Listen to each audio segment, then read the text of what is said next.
Hello, and welcome to another episode of Intune.training, the place to learn how to use Microsoft Intune, the COVID-19 edition, the Steve and Adam show. Hey, Steve!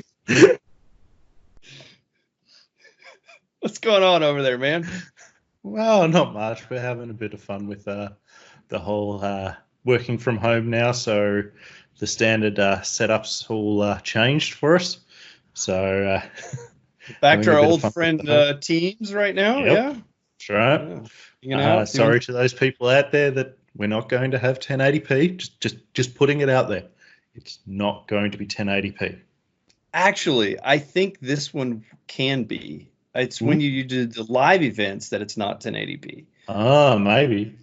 So, but you might not see my face, and who cares? Whatever.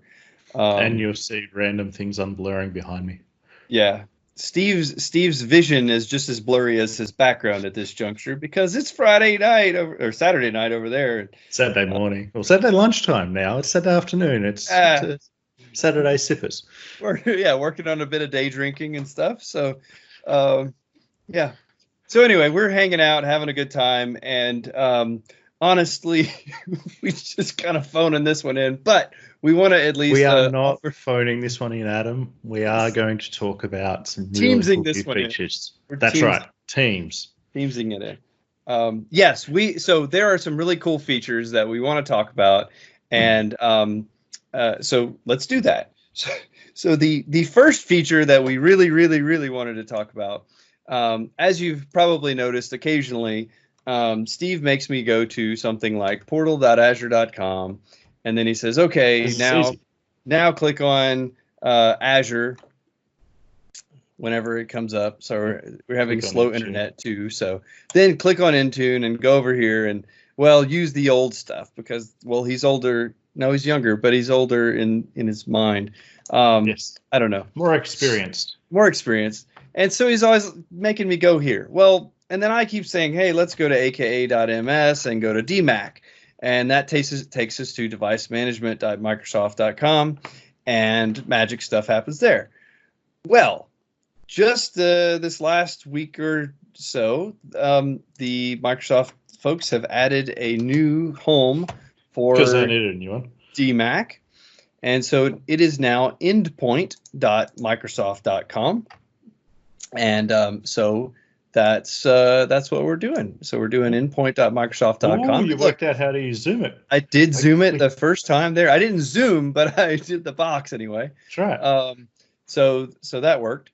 So anyway, that we thought we could just do the whole video on just that and then call it quits. But we figured, well, there's a couple of other new things we might want to cover as well.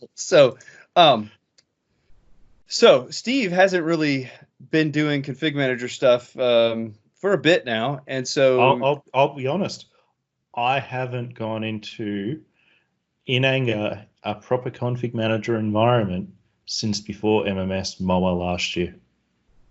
Yeah, that's been a while, man. 6 months. It's weird. Yeah. Well, so what I thought we should do today is highlight some of the cool new features. So if you remember at Ignite 2019, there were some really cool stuff that came out. In-person edition. Yeah, the in-person edition. There's some really cool stuff that came out.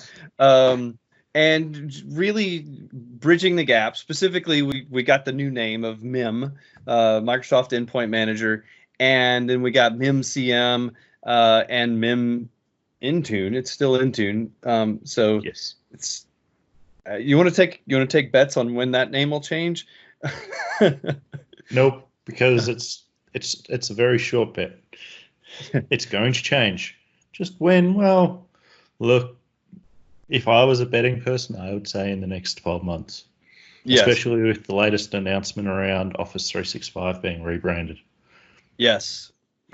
And if you haven't seen that, Office 365, they've rebranded it so they can redo all the subscriptions and things, and they tell you there's nothing that has changed. And yet, if you are using O365 ProPlus, you should go read the docs because some stuff has changed there that is important related to how you deploy the apps and detection methods and things like that. So Yes. Specifically in Config Manager, if you're relying on those things, names could change in the registry and stuff. The names change, registry changes, but the GUIDs don't. So the learning exercise out of this is the install detection for all of your apps should be on the GUID, not on file location or path, because you're going to have to go and fix all of that. Yes. So anyway, so what's the new name for the Office stuff? I can't remember. So I'm not even gonna try because I'm gonna get it wrong, and I think they've just changed it to Microsoft Apps or something. It's Microsoft 365 Apps or something. Apps, I don't know. I'm putting Adam on the spot here because he was more across it than I was. Here, let's do this. No. Well, let's Google it instead.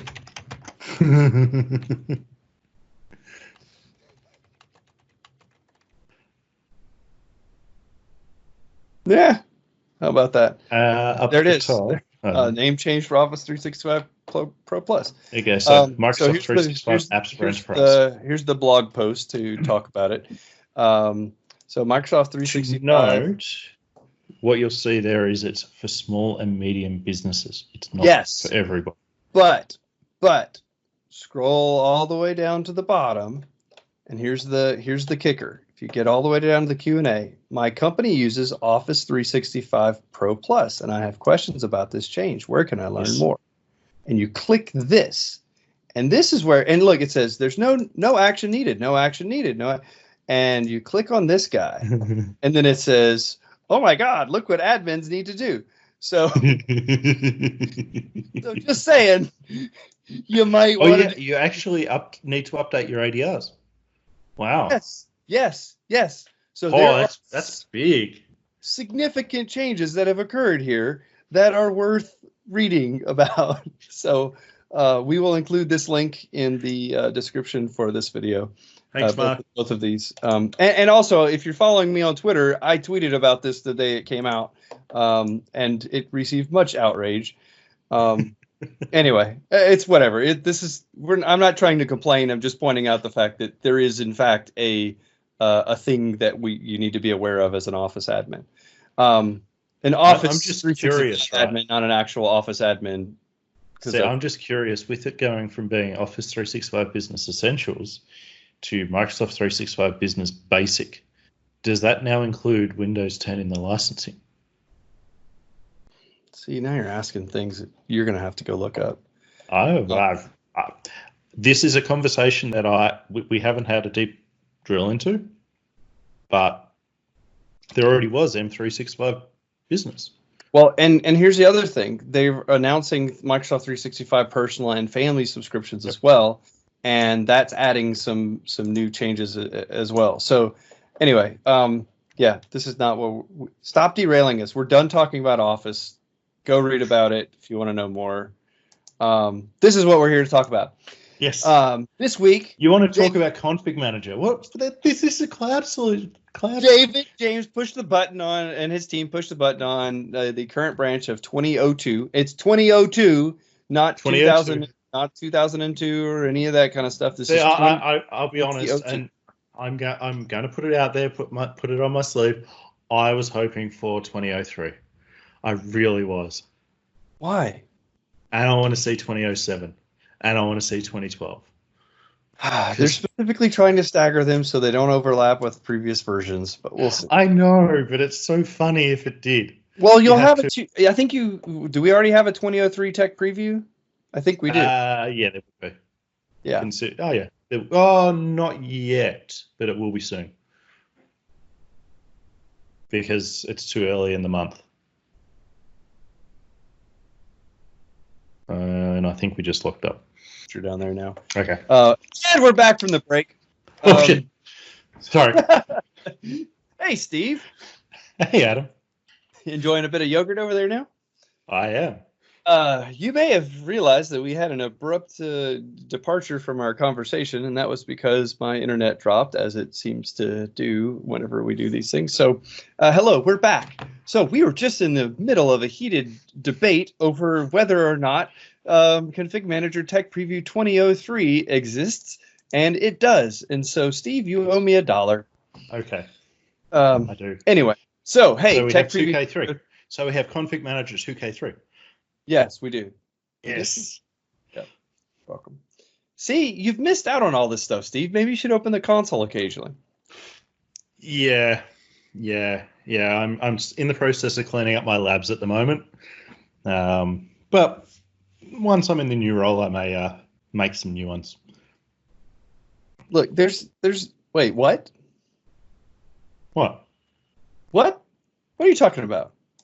Oh yeah, I've got a new job. A new job? Where? Yeah, Microsoft. What? What are you going to do? Senior Program Manager, MMD. MMD? What in the world is that? The Microsoft Managed Desktop. Microsoft Managed Desktop. Yeah. Wow! Congratulations, Steve. Way to go. Thanks, buddy. Yeah, I'm pretty excited. So when do you start? I start Easter Monday. Easter Monday. I have no idea what that means, but that sounds great. So the 13th? 13th. All right. So like in a week. Yeah, man. So like you'll probably start right after, like a week after we release this, 2 weeks after. Maybe you may have already started by the time we release this video. We'll see. That's right. Awesome. We may hold it just so that you can have that. All right. Anyway, we are just spiraling downward. I don't know that we spiraled upward to begin with. But look, Steve, did you know that you can sign up for notifications? I saw that before, and I was going to call it out. It's so cool. It is awesome. To if be honest, you don't know this guy right here, Aaron. What? Come on, Aaron Chakowski. He is one of the so I should say there's Aaron and there's Megan Stewart. Yes. Are two of the docs folks that I know from. And there's Doug over there as well. Doug Emby. Oh, there you go. So anyway, I've presented with Aaron and Megan at EM+S. Oh. And anyway, awesome folks, and they do an incredible job of keeping this content up to date. And so anyway, just check that out if you want to know what's coming up on latest features and things. But let's do this. I've been sitting on this spot this whole time, and I really, really, really want to show this. So see, I'm more excited about the one below it. Yeah, stop. Look, I don't know how you do it in Australia, but we read from the top to the bottom. So we're going to start here. I'm still so more excited about CAS collapse. But yes. The cross-section of our audience that has CASs that need to care about that is significantly smaller. True. But they are also the ones that really probably do need to have it removed. Just like a wart, go get it lanced. All right. Yeah, guys, come on. You don't need a CAS under 100K. Now, the trick with the CAS collapse situation here is you do actually have to contact Microsoft support services in order to enable that feature for your site. And I think that's partly just because it's a bit complex, and there is some risk involved, and they want to make sure that that they are involved in that process. Because if you collapse it incorrectly, you probably could collapse your whole environment. And if you're starting again, and if you had a CAS, you probably had a pretty decent sized site, and so it might not be very fun to start over. Otherwise. All right, so you got your way and you derailed me. All right, so why don't you announce this one since you've been avoiding it? Oh, the tenant attached. So this is the big thing that was they came out at Microsoft Ignite 2019, the in-person edition. If we didn't get that joke before, this is where we spoke about the ability to present config manager devices in the Intune portal using, if you scroll down a little bit, keep scrolling down, the REST API that Adam has just gone past, which Adam is very excited about and thinks it's going to be the best thing since sliced bread. The best thing since WMI. Well, yes. It's a web-based version of WMI. Yes.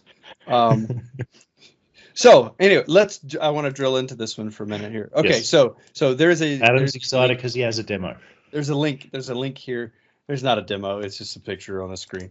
But there are docs here that talk about all of the things and what it does and how to configure it. It's super, super simple. You literally walk through the code management wizard and you click the button, and that's it right here. The upload, this guy here, upload to Microsoft Endpoint Manager Admin Center, and that's magical. You don't even and so when you do that, and this is you don't even have log files there. That's yeah. good. This other box is not the one you don't need this one for the co-management. You simply just need this one. Yeah. And this is not co-management, but it's kind of it's management, but it's not co-management in the full sense of the deal. So here is my live environment lab. This was my tech preview lab whenever it came out in tech preview. This is what I did. And so you'll notice this is a server, and it was able to sync my server information up. And so what you should be able to do is, if these devices were online, I should be able to click through on them, and I should be able to push machine policy syncs, user policy syncs, all these sorts of things. You can check on the status of whether those syncs occurred. You can get some bits of information about the hardware, and then there's even an apps feature. I don't recall if it's I don't think I have any apps in here to be able to push, but so if I had my apps synced up, I could push config manager apps from here to these devices. So I could simply right click on one of those devices or something, and deploy an app to those devices directly from the MIM CM or the MIM admin center, the endpoint.manager.microsoft.com. And the other one to put out there, Adam, is the task sequences for autopilot. Yes, man, you're jumping ahead. It was on the list. Hey, no, I was prompting to move on to the next. Oh, you're telling me to move on. Okay, fine. All right. So on the back on the what's new page. So if you go to OS deployment, they're calling this bootstrapping a task sequence immediately after client registration. Yes. Okay. So the challenge has been, and people have tried this with all sorts of things like. So if you're messing with autopilot and you're trying to do a hybrid thing and you say, well, I still want to run my task sequence, and how can I trigger my task sequence after autopilot? And well, it takes forever because it has to make it into the all systems collection and has to make it into my other collections that my task sequence is assigned to, and all those sorts of things. And it's just been clunky and very, non-deterministic. It takes a while for your client to get those policies and get synced down. So bootstrapping a task sequence allows you to add a client installation property called provision TS. So if you drill through on that, you get this page. So you simply add provision TS to your client install command line option, and that goes in. I think I have it here. If we go to our site configuration and go to our client installation settings, client push, and this would be, you could put it here. Would you also put it in the Intune client install for config manager? Right, and so sorry, this, I don't think that's actually where you want to put it. I think I was doing some testing with it there to see if it would work in a non-autopilot scenario, and that's why I was messing with it there. But you'd have to put it into the policy that the cloud management gateway, the Win32 app inside Intune to deploy that config manager agent. So one of the things that I discovered when this got turned on, which was awesome, is that if you've got a broken config manager environment with Cloud Management Gateway because you've neglected it and because you're in the process of decommissioning it, it will break your will break your autopilot policies and stop your computers from building correctly. So Word of caution, just make sure you clean up after yourself as you're decommissioning your config manager environment if you're moving to purely Intune. Yes. Okay, so this would be so all I did was I clicked through here on the how to prepare for devices for co-management. And so when you do that, it takes you into the install configuration manager client option here. And you can see this is an example of the command line options. And now they've even added the provision TS as an option down there. So you would simply just add it. Here it is. You would add your task sequence to the command line there. And so when it says the PRI 20001, that's your task sequence ID. It's not PRI 20001. just putting it out there. Please just make sure you do that. Yes. So you set the value of this property as the task sequence deployment ID.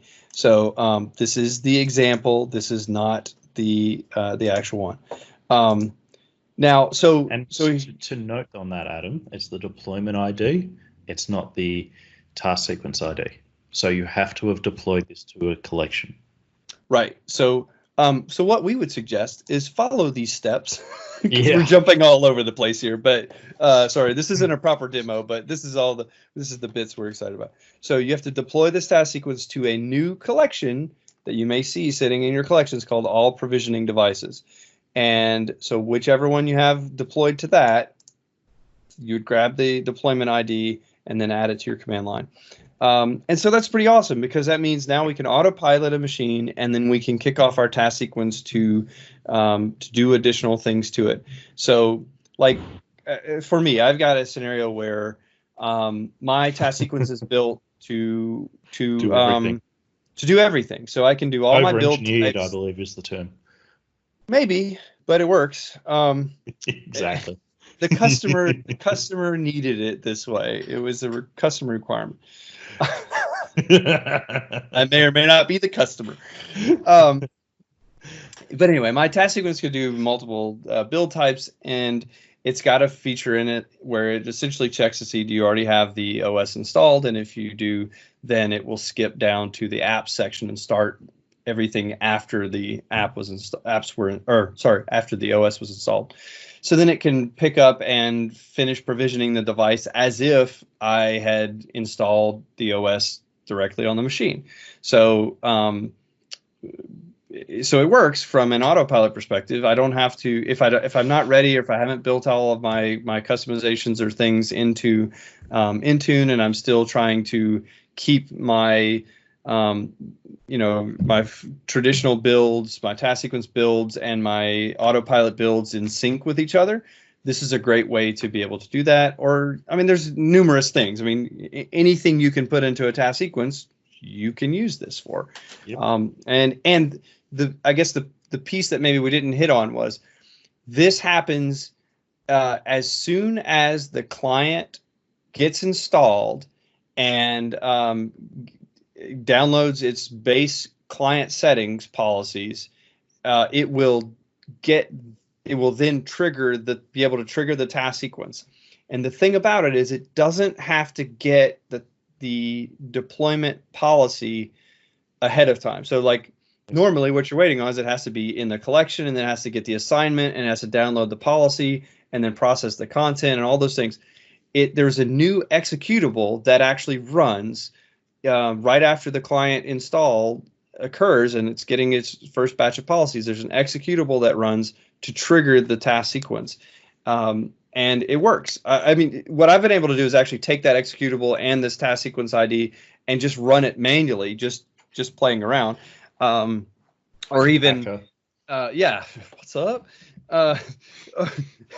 Or even doing like where we were showing you put it in your default client installation policies, so that your default client triggers the task sequence immediately.